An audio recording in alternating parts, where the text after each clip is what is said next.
பயிற்சி 2ல் 1ல் 5வது சம் பார்க்க போகிறோம். அந்த சம் வாசிக்கிறேன் கவனிங்க. 2x - 1 the whole squared sequel 9 தீர்வு. இதனுடைய தீர்வு கேட்டிருக்காங்க. 2x - 1 the whole squared sequel 9 இதனுடைய தீர்வு இப்போ கண்டுபிடிக்க போகிறோம். 2x - 1 the whole squared. இது ஹோல் ஸ்கொயரில் இருக்கனால இதையும் நம்ம ஸ்கொயர்டில் எழுத போகிறோம். அப்போ ஸ்கொயரில் எழுத என்ன செய்வோம்? 3 9. இதையும் ஸ்கொயர்டில் மாற்றியாச்சு. இது ஸ்கொயர்டில் இருக்குது, இது ஸ்கொயர்டில் இருக்குது. அடுத்து ஸ்கொயர்டை நீக்க போகிறோம்.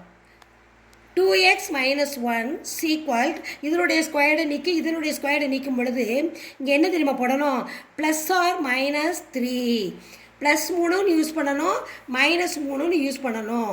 இப்போ அடுத்து 2x - 1 முதல்ல +3 எடுத்துக்குவோம். +3 எடுத்து பிரதியிட்டு நம்ம செய்வோம்.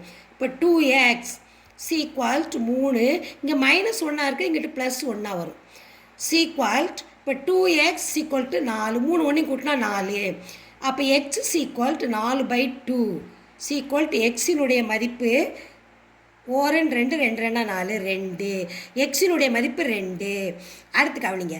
இப்போ +3 வச்சு பிரதிட்டாச்சு. இப்போ -3 வச்சு 2x - 1 சீக்வல் -3. இப்போ 2x இந்த -1 இந்த பக்கம் வரும்பொழுது +1 மாறும். ப்ளஸ் 2x இப்போ -3 +1 கழிக்கணும். ப்ளஸ் மைனஸ் வந்தால் கழிக்கணும். 3ல் 1 போச்சுன்னா 2. ஆனால் பெரிய நம்பருக்கு இடது பக்கம் உள்ள குறி போடணும். -2. அப்போ 2x சீக்வல் -2னா x சீக்வல் -2. இது பெருக்கல்ல இருக்குது, இந்த பக்கம் வரும்பொழுது வகுத்தல். இப்போ 2 2 அடி போயிடும். அப்போ 1 -1. அப்போ தீர்வு இந்த கணக்கோட தீர்வு கேட்டிருக்காங்களா? என்ன கேட்டிருக்காங்க? x is equal 2, x is equal -1. இதுதான் இந்த சம்மோட ஆன்சர்.